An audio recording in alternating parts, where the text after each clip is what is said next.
ڕۆژوو پارێزەرە. پێغەمبەرمان درود و سەلامی خوای لەسەر بێت ئەفەرمێت ڕۆژوو پارێزەری موسڵمانە. پارێزەر بەو مانایی تاکی موسڵمان و پابەند بە پەرستشی ڕەمەزانەوە ئەپارێزێت. پاراستن تەنها لە قیامەت و ئاگری دۆزەخ نا، بەڵکو بەرگریکردن بەو مانایی هەر لە دنیاش و لە چرکەساتی بەڕۆژوبووندا ڕۆژوەوان پارێزراوە لە هەموو ئەو شتانی کە زیان بە ئیمان و دینداری ئەگەیەنێ. ڕۆژوو بۆ خۆی قەڵغانێکی ئیمانیە لە ئاست هەموو ئەو گوناه و تاوانانەی لە ساتی بەڕۆژوبووندا دێنە ڕێگای تاکی دیندار. پاراستن لە ڕێگای ڕۆژەوە بەوە ئەبێت کە ڕۆژەوان لە کات و ساتی بەڕۆژوبوونیاندا خاوەنی عەزمێکی بەرزی خۆپارێزی بێت. واتە خۆپارێزی و بەرگریکردن لە ئاستاوان و سەرپێچی ئەبێت یەکەم جار لای تاکی دیندار خۆیەوە بێت. نابێت نەفسی خۆی سەرپشک بکات و لێگەڕێت داواکاری چییە لاشەی بە شوێن خۆیدا ڕابکێشێت. اینجا پشت بە خوددا ببەستێ بۆ ئەوەی پرۆسەی بەرگریکردنەکەی بەهێز بێت، بەڵکووە بێت لە پرۆسەکەدا عەزمی بەرزی خۆی تەسلیم بە قودرەتی ئیلاهی بکات. بسم الله الحمد لله والصلاة والسلام على رسول الله وعلى آله وأصحابه ومن والاه. سرتا بخير هاتن تانكم وباشان پیرۆزبایی هاتنی مانگی ڕەمەزانی پیرۆزەکەین لە هەموو موسڵمانان و خوای گەورە داواکارین لێی کە تاعەت و عیبادەتی ئەم مانگەمان بەنسیب بکە و لێمانی قبول بکە. ئەو حەدیثە کە دەفەرمێت پێغەمبەری خوا صلی الله عليه وسلم دەفەرمێت الصيام جنة یا الصوم جنة، ئەفەرمێ ڕۆژوو قەڵغانە. کە دەفەرمێ قەڵغانە لە ناو حەدیثەکەیە پاژماوەیەکیشی هەیە کە تەواویەکە. دیارەکە فەرمێ قەڵغانە یعنی ئینسان ئەپارێزێ لە ئاگری دۆزەخ، لە تووڕەی خوای پەروەردگار، لەو شتانەی کە خوای پەروەردگار لە قیامەتا پێی ناخۆشە. ڕۆژوو ئینسانەکە ئەپارێزێ لەوانە، چونکی ڕۆژوو ئیخلاسی تایە، ڕۆژوو سڕ و نهێنیەکی تایە لە قیامەتا دەرەکەوێ. بەهۆی ئەو سڕ و نهێنیەوە لە بینی عەبد و خوایە، خوای گەورە لە گەورەترین بەڵا و موسیبەتی قیامەت کە جەهەنەمە ڕۆژوو ئەبێتە ئەو کاریگەرە کە ئینسان بپارێزێری. ئەو حەدیثە ئەوەیە کە فەرمی الصوم جنة واتە ڕۆژوو قەڵغانە وقایەیە. قەڵغانە ئەمان پارێزێ لە گوناه، چونکی لە ڕاستیە ئینسان کە بە ڕۆژوو بوو دائیمەن هەست بەوە ئەکا کە ڕەقیبێکی خوای لەسەرە. یعنی تۆ بۆچی بە ڕۆژوو بۆچی زمانی خۆت و چاوی خۆت و دەمی خۆت گرتووە لە خواردن و خواردنەوە و مەسائلی شەهوەت و ئارەزوو، معلوم ئەوە لەبەر خاتری خوایە. ئیتر لێوە ڕەقابەیە کە بۆ دروستە بێ لەگەڵ خوای تەعالا، ئەو ڕەقابەیە کە ئەتپارێزێ لە گوناه، لە دنیا ئەتپارێزێ لە گوناه. ئەمە لەلایەکەوە. لەلایەکی ترۆ ڕۆژوو پارێزەرە لە بوخل و ڕەزیلی و نازانم بە کوردی چی پێ بڵێن، ینی چاوچنۆکی، چونکی بەڕاستی ئینسانی ڕۆژوار دائیمەن کە برسێتی و توێنیەتی بێن مەیلی لای فەقیر و هەژارەکان بێ، لای برسیەکان بێ. لەبەرەوە ئەو بە ڕۆژوو بوونە، ئەو برسی بوونە وای لێکا کە جانیبی سەخاوەت و کەرەم و بەخشندەی تیا بە قووەت و بەهێزە بێ و بەزەی بەرامبەر بە خەڵک زیادەکە. و ئەگەر بەڕاستی بە ڕۆژوو بێ، ئەو ڕۆژوە ئەی پارێزێ لە ڕاستیا لە بوخل و لە چاوچنۆکی. ڕۆژوو پارێزەرە جونەیە لە واقعە بۆ قیامەتیش ئینشەڵا، چونکی پێغەمبەر صلی الله عليه وسلم فەرمێ ڕەمەضان والقورئان یەشفعان یوم القیامە. ڕەمەزان و قورئان هەردووکیان شەفاعەتمان بۆ ئەکەن لە ڕۆژی قیامەتا. مانایە لە ڕۆژی قیامەتا ڕەمەزان شەفاعەت و تکا ئەکا بۆ ئەو کەسە ئەڵێ ئەی خوایە ئەم عەبدە ترك شهوته وطعامه وشرابه من أجلي، يعني بو معناه خوا خوي أفرمي أم عبدا شهوة وطعام وشراب وازي لي هنا لبر خاطري من وازي لي هنا الصوم لي وأنا أجزي به.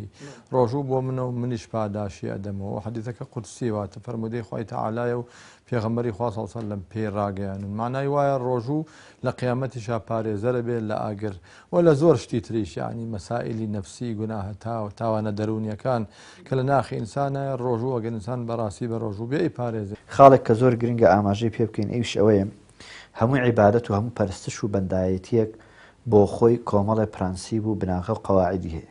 هەر کات هەر عیبادەتێک هەر بەندایەتیەک لەسەر ئەو ئەساس و بنەمایە بوو، ئەوە ئەو کاتە بەروبوونی دەبێت. ئەگەر هات لەسەر ئەساسی ئەم قەواعید و بنەمایە نەبوو بەروبوومەکەی ناوێت کە پێغەمبەر عەلەیهی سەڵات وەسەلام فەرمێ الصەوم جونە ڕۆژوو قەڵغانە ڕۆژوویە قەڵغانە کە لەسەر ئەساس و بنەمایەکی شەرعی بیگیرە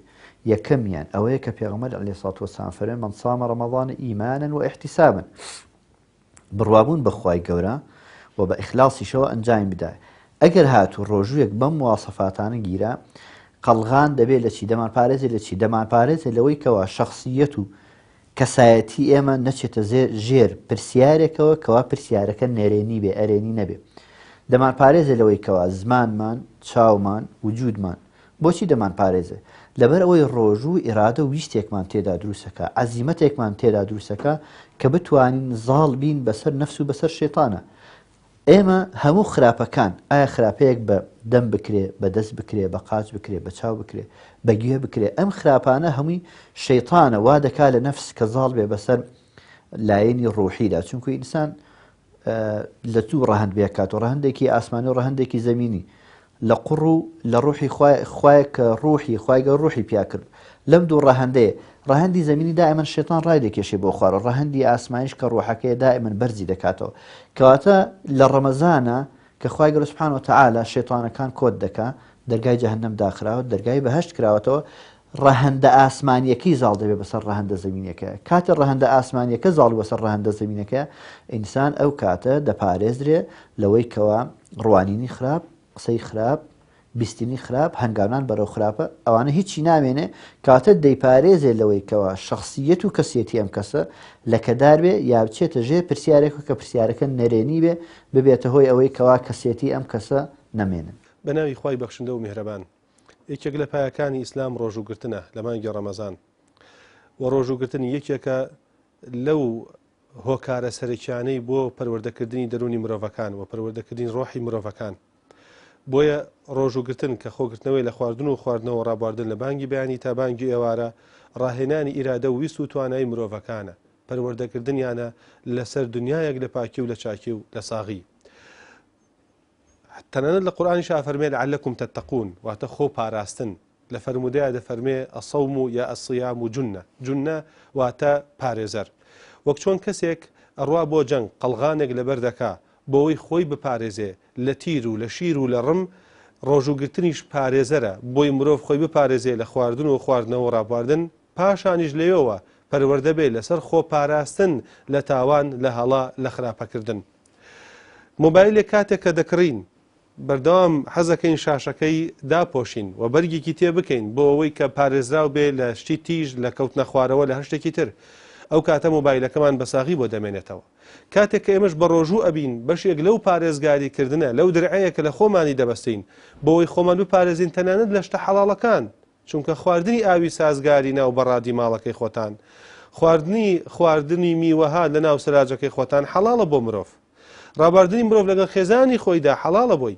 بەڵام تەنانەت لە ڕۆژی ڕەمەزاندا خۆیەگرێتەوە لەم شتە حەڵاڵانەش کە بۆی دروستە بۆ ئەوەی کە لە داهاتووە بپارێزرێت لە هەر شتێکی دیکەی تر تۆ لە شتەکەی خۆت لە موڵکی خۆتت پاراست دواتر دەتوانیت لە دەوروبەری تریش لەو شتانەی کە بە دڵنیایی و حرامکراون لێت ئەتوانی خۆتی پارێزی لی بۆیە پێغەمبەری خوا عەلەیهی سەڵات وسەلام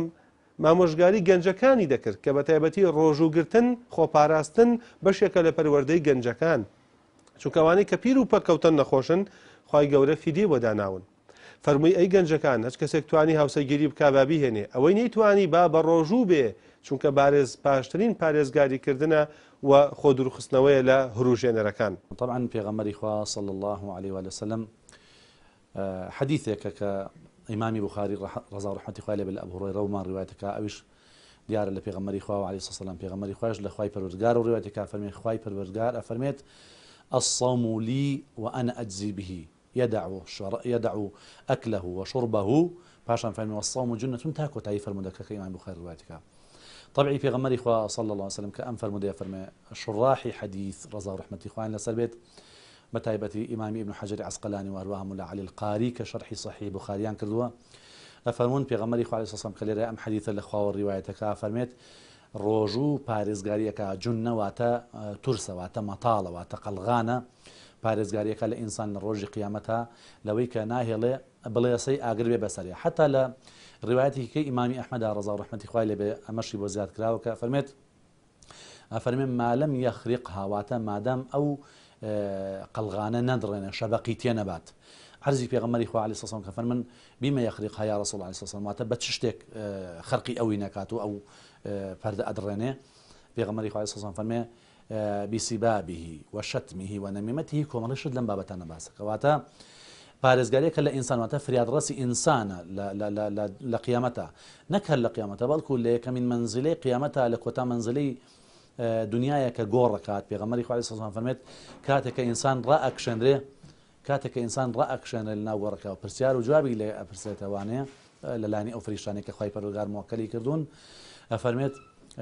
نوێژەکەی دێت وەروەها ڕۆژەکەی دێت حەجەکەی دێت زەکات و باقی خێر و خێراتەکانی دێن لە شێوەی ئینسانێکی جوانە عەمەلە ساڵحەکان دێن لە شێوەی ئینسانێکی جوانە هەمویان دڵخۆشیە دەن و ئارامی پێدەن کراوەکو ڕۆژی قیامەت ڕەنگە ڕۆژوەوان چاوەڕوانی ئەوە بکات کە پارێزگاری ڕۆژوو لە دنیا و لە کاتی ژیانی ڕۆژانەیدا ببینێتەوە بەڵام زۆر جار لە مانگی ڕەمەزاندا گوێبیستی ئەوە بین کە دەستگا پەیوەندیدارەکانی پەیوەندی بە تاوانکاریەوە ڕایەگەێنن لە مانگەدا ڕێژەی تاوان زۆر دابەزێت بە جۆرێک تەنانەت تاوانکارانیش لەم مانگەدا دەستی تاوانکاریان ڕاگرن ئەمەش پێمانەڵێ تەنانەت ئەوانش کە تاوان پیشەیانە ئەوەستن چ جای موسڵمانێکی پابند بە پرەنسیپ و ئادابەکانی ڕەمەزان و ڕۆژوگرتن لە حەدیثەکەیە فەرمێ فإذا صام أحدكم فلا يرفث ولا يفسق وإن امرؤ قاتله أو شاتمه فليقل إني صائم إني صائم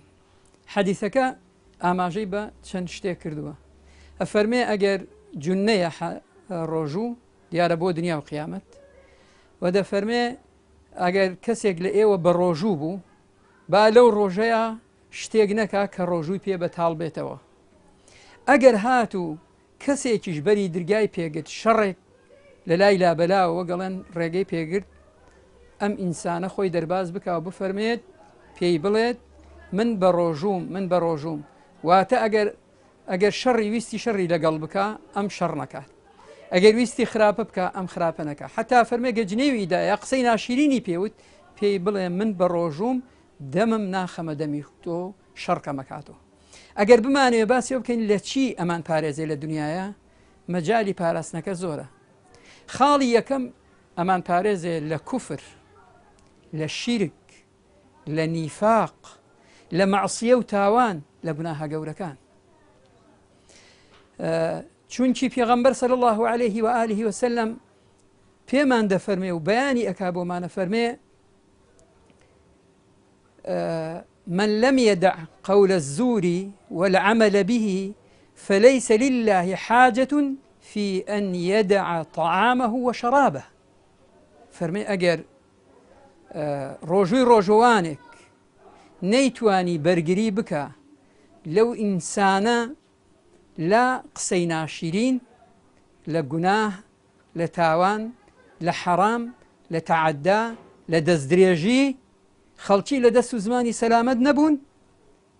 دەفەرمێ خوای پەروەردگار پێویستی بەوە نییە کە ئینسانێک خۆی تین و برسی و بێتاقەت بکات یعنی ڕۆژوویەکی دروست و شەرعی نەگرتووە ڕۆژووی دروست و شەرعی ئەوەیە کە هەموو ئەندامەکانی ئەعزای ئینسان لەگەڵ مەعیدە و گەدە و ئەمانەیە هەمووی بە ڕۆژوو بێت ئەرزم کردیەوە هەر پرسیاری یەکەمان ڕوونمان کردەوە لە ڕاستیان لە دنیا ئەو کە فەرمێ سەوم و جونە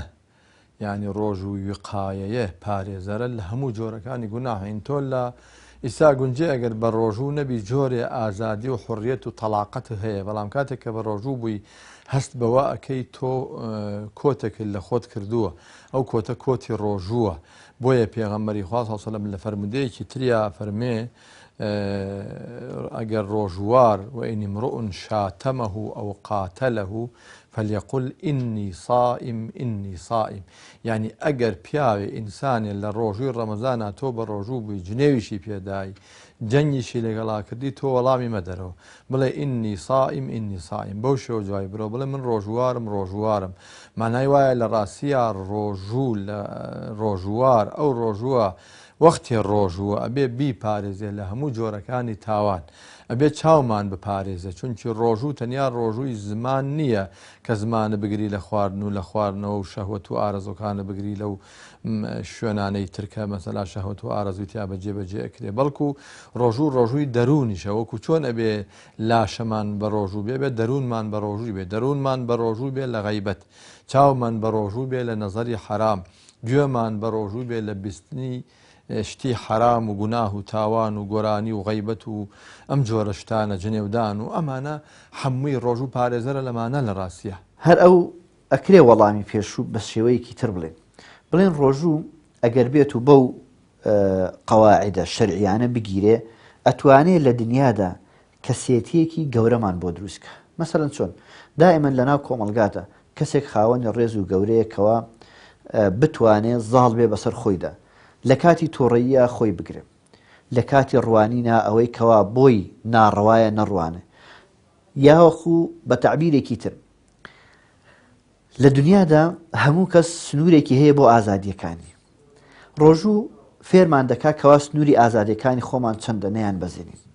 ئەگەر هاتو ئێمە توانیمان ڕۆژوویەکی شەرعی بگرین ئەو کات سنووری ئازادیەکانی خۆمانمان فێر دەکا کە ئێمەش لە سنووری ئازادی خۆمانە خولاینەوە لە بازنەکەی خۆمان نابووین زیانمان بۆ کەس نەبوو ئەو کاتە کەسێتێکی گەورەمان لێ دروست دەبێت کاتە لە دنیادا فێرمان دەکات چۆن بژین بۆ ئەوەی قیامەتی پێم سۆگەرکەین ڕۆژوو دەرعێکە زرێ پۆشێکە بۆ ئەوەی کە مەمان پارێزێ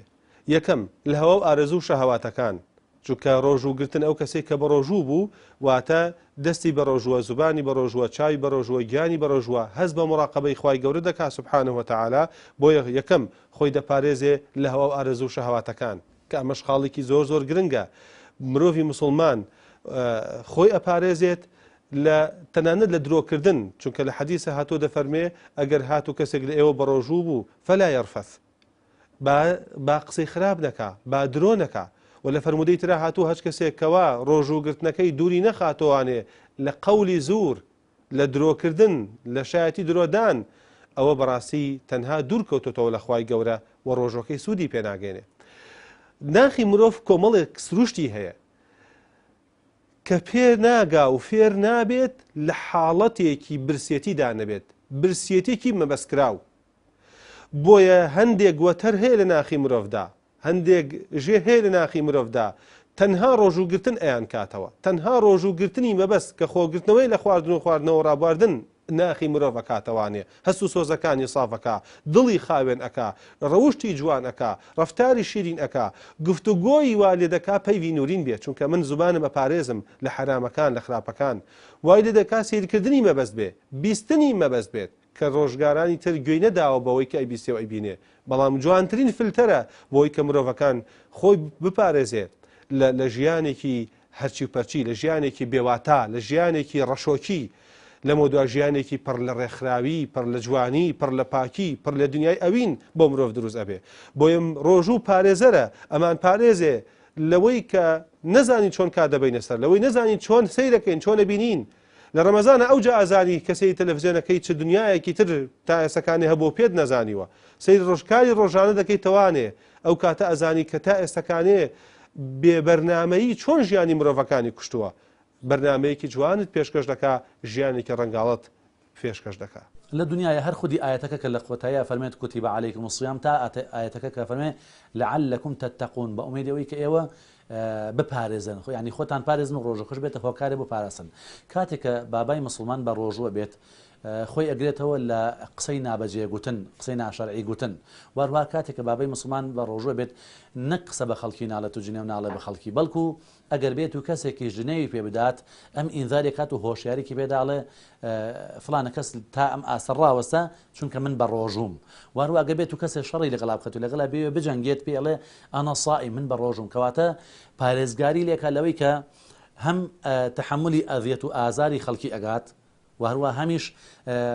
بەرپەرشدانەوەی نابێت لە ئاسی خەڵکەکانە و هەمیش داکۆکی ئەکا لەوەی کە خەڵکێک تووشی خراپەکاری و شەڕەنگێزی نەبێت چونکە بەهۆی ئەوە کە نایڵێ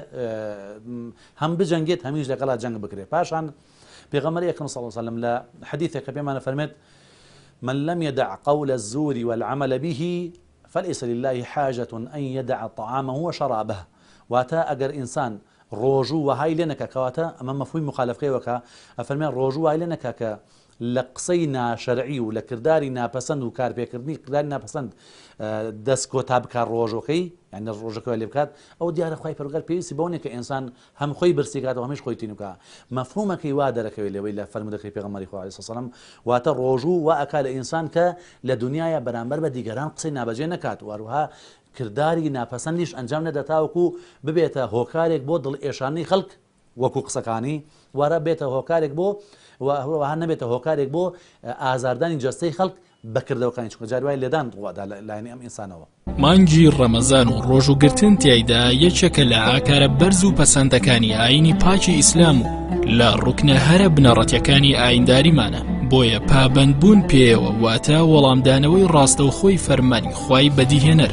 ڕۆژوگرتن وەک لە فەرمودا قودسیەکەدا هاتووە پەرستشێکە ڕاستەوخۆ بۆ خودا هەر بۆیەش پاداشتەکەی لای خودایە کەواتە هەستکردن بەوەی کە تۆ لە دنیادا فەرمانێکی خات جێبەجێ کردووە و لە ناو پەرستشێکدای کە گەورەی ئەجرەکەی تەنها خوددا پێتی ئەداتەوە واکات ڕۆژوەوان لە ئاستی بە ڕۆژوبوونیدا هەستێکی خۆشی هەبێت و بە خۆشیەوە چاوەڕوانی پاداشتەکەی بێت ڕۆژووی باش واتە ئەو ڕۆژبۆی بۆ خوددا و لەبەر خوددا بۆ ئەوەی مرۆڤ دوور بکەوێتەوە لە تاوان و تاوانکاری بەر لەوەی موسڵمان پاداشتی قیامەت وەربگرێتەوە لە دنیادا ئایکاتە مرۆڤێکی بەهێز و کارا و سوودبەخش بۆ خۆی و دەوروبەرەکەی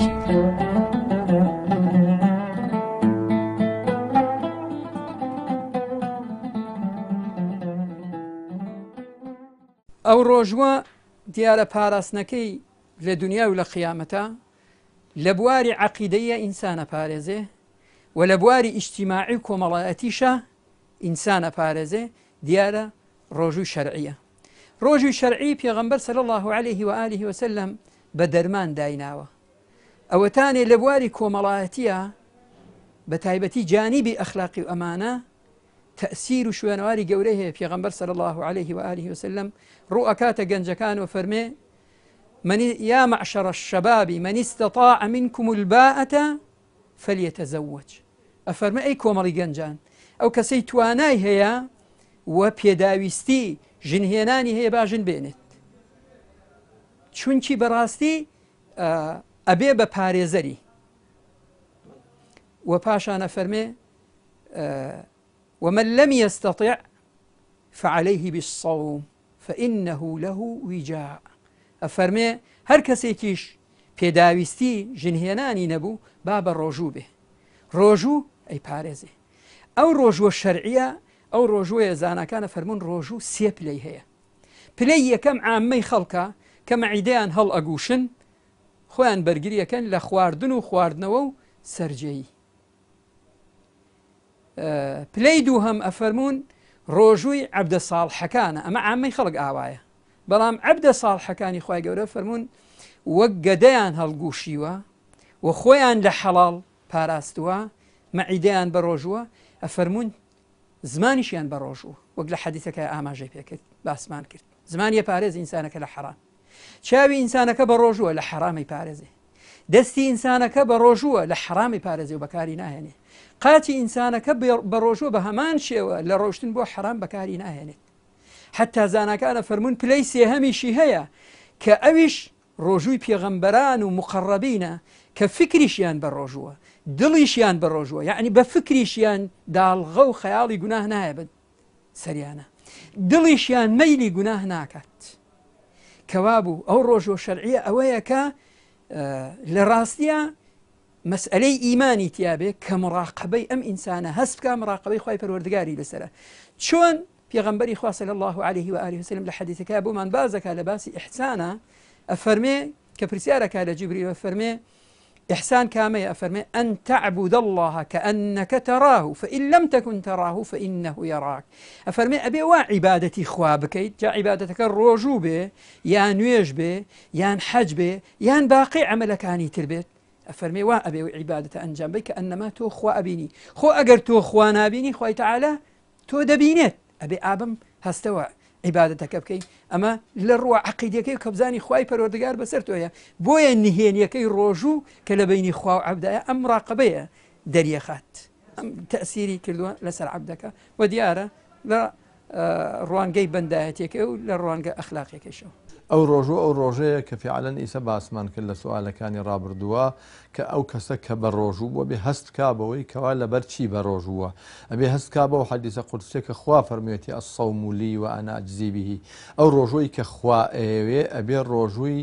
دەرەوە و ناوە بێ ئیسە من ئەتوانم لای ئەوە بڵێم بە ڕۆژوم ئەتوانم ئێوەش ڕۆژتنە و سەلاجە پڕە لە ئاو تێر ئاوە بخۆمەوە لای ئەوە نووسراوم بە ڕۆژوار بەڵام لای خوا ڕۆژوار نیم ئەو ڕۆژوارەی کە لای خوا ڕۆژوارە ئەوەتانێ لە نهێنیە لە کاتێکا کەس ئاگای لێ نییە ئللا زاتی پاکی خوانەبێ ئالەوا خۆی بگرێتەوە لە خواردن و لە خواردنەوە جا کەسێکە لە بەرخاتری خوا و لە نهێنیا خۆی گرت لە خواردن و لە خواردنەوە لە شتە زاهریەکان معنای وایە ئەبێ خۆشی بپارێزێت لە گوناهە دەرونیەکان لە تاوانە نادیارەکان وەکو باسمان کرد لە غەیبەت لە حەسادەت لە بوخل لە چینەبەری لە ڕق بەرانبەر بە موسڵمانان لە دۆستایەتی بەرانبەر بە کافران و ناموسڵمانان یعنی ڕۆژوارە بێ هەموو ئەمانە ئەم هەموو مەعانیە جوانانە لە لای جەم بێ لە لای حازر بێ دیکەوا بوو ڕۆژوو پارێزەرە ئەسەوم و جونە بۆیە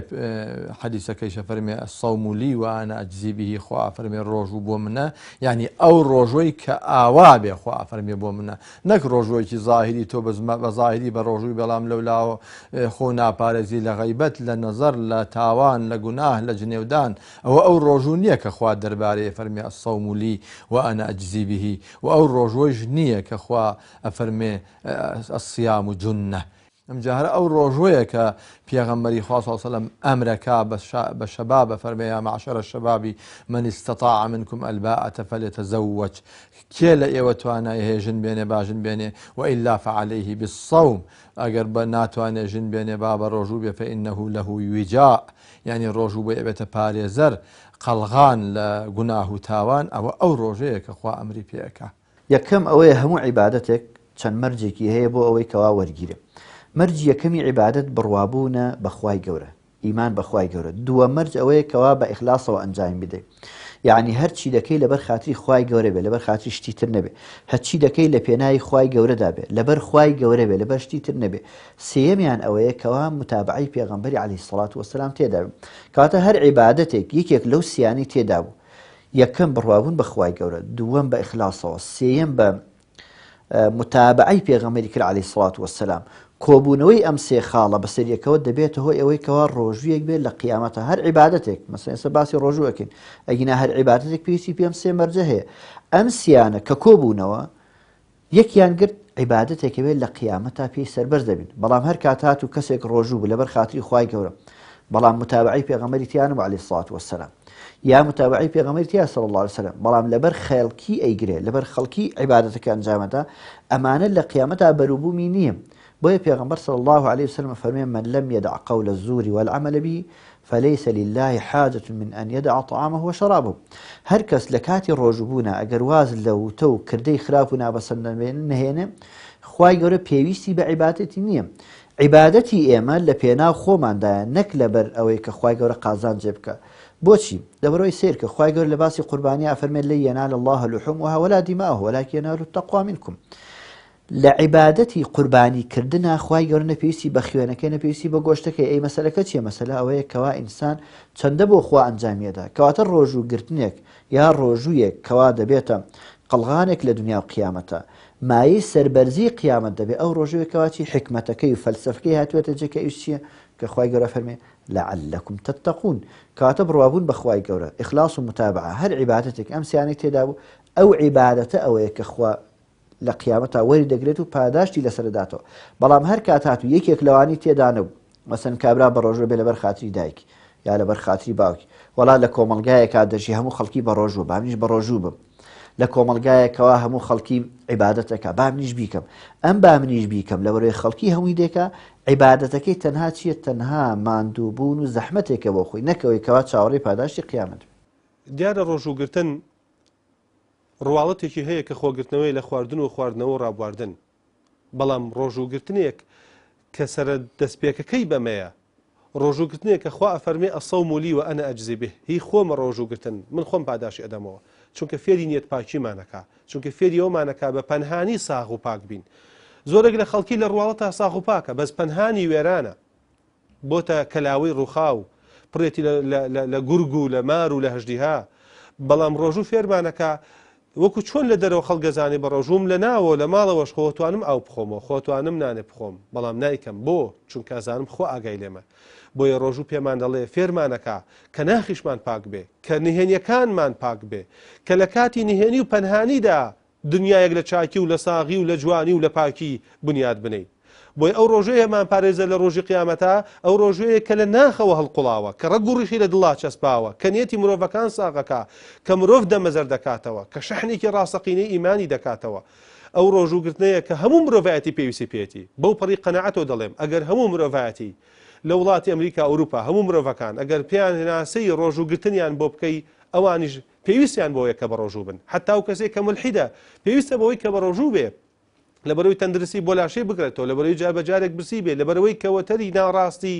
ناوەڕاستی دڵ و دەروون و هەسو سۆز و پەروەردەی ناخی مرۆڤەکان وا پێدەکا کە برسێتی بوو ئاگای لە هەژارە بێ ئاگای لە نەدارە بێ ئەو کاتە هەست دەکا بە حاڵێکی ڕاستەقینەی مرۆڤایەتی ئەو کاتە گڕێت و بە خودی خۆی چونکە ئێمە سەرقاڵین مۆبایل لەوای لێ کردوین بەردەوام سەرقاڵ بین مۆبایل وای کردووە کە بەشێکی زۆر لە خەڵکی ئاگای لە ژیانی خۆی نەمێنێ کۆمپیوتەر وای کردووە کە ئاگامان لە خۆمان نەبێنێ بۆیە مرۆڤ سەرقاڵە بە ڕێگەوبان بە تەلەڤیزیۆن بە ڕاگەیاندن بە هەموو شتێک تەنها بە خۆی نەبێ بەڵام ڕۆژی ڕەمەزان پێ دەڵێ مرۆڤ خۆشت هەی ئاگال لە خۆت بێ جاری تر بەسەر خۆت ئەبڕۆرەوە بزانە لە ژیانت لە خواردنت لە خواردنەوەت بەڕێزەکەم قەناعەت کە لە ڕەمەزانە تامی خواردن و خواردنەوە دەکەی کاتێک کە تینی و تانجا هەز بە نیعمەتی ئاوەکەی ئەوجا هەز بە نیعمەتی خواردن و خواردنەوە دەکەی بۆیە ئەو ڕۆژوەیە وامان لە دەکا لە ئاگری جەهەنەم بمان پارێزێ کە ناخمان بەهژێنێ کە دڵمان پاپکاتەوە کە ڕۆحمان ئاسوود دەکا کە دەرونی خۆمان خاوێن بکە کە نەفس و هەوە ئارەزوەکان کە لە بچە بکە وەڕێکی بخاوە تەنزیمی بکە و ژیانی مرۆڤەکان بەرەو ئاراستەیەکی ئامانجدار ببە ئەوە ژوالێ دەکا کە لە دنیا ڕۆژوەکەت بوو بە پارێزەر بۆت لە حرام و حرام کراوەکان تەنانەت لە حەڵاڵەکان بێگومان ئەشمان پارێزێ لە ئاگری دۆزەخ ئەمان پارێزێ لە ناڕەزامەندی پەروەردگارمان سوبحانەهو وتەعالا بۆیە بە کورتی ڕۆژوگرتن پارێزگاریە خۆ دەپارێزی لە ئامادە نەبوون لەو شوێنانی کە چاکەکاری تیا دەکرێت خۆ پارێزە کە ئامادە نەبی خۆ پارێزە لەوەی لە ناو چاکەکارانە نەبی و هەروەها خۆ پاراستنە لە ئامادەبوون لە ناو قەدەغەکراوەکاندا بۆیە ڕۆژوو پاراستنی خودە پاراستنی جەستەیە پاراستنی ڕۆحە پاراستنی لاشەیە و لە سەرنجامیش پاراستی مرۆڤ لە ئاگری دۆزەخ پێغەمبەری خوا دەفەرمێ صلی الله عليه وسلم هەچ کەس یەک ڕۆژ لەبەر خاتری خوا بە ڕۆژوو ببێ بەهۆی ئەو ڕۆژەوە خوا 70 دانە ساڵ لە ئاگری دۆزەخ بە دووری دەخاتەوە ڕۆژێک بگرین کە لە دنیا قیامەتەمان پارێزێ بەوەی کە ئەو بابەتە مەزمومانەی کە لە شەریعەتی ئیسلامیمانە خوای پەروەردگار و پێغەمبەرەکە عەلەیهی سەلام وەروە ئەصحاب وەروە باقی زانایان ڕەحمەتی خوایان لێبێت ئێمان لێ ئاگادار کردوەوە کە نەیکەن چ شتێک خەواریقی یان بەڵێن خەواریمی ڕۆژوە ینی حەسەناتی ڕۆژوو کەمە کاتەوانێ یان جاری وایە بەتاڵیە کاتەوە ئەوانە نەکەن بە ئیزنی خوای تەعالا ئەو کاتت بۆمان نەبێت بە ئەو جونەیە کە خوای پەروەردگار لە فەرموودە قودسیەکە باسی لێوە فەرموون کەواتە ئەگەبێت و ئێمە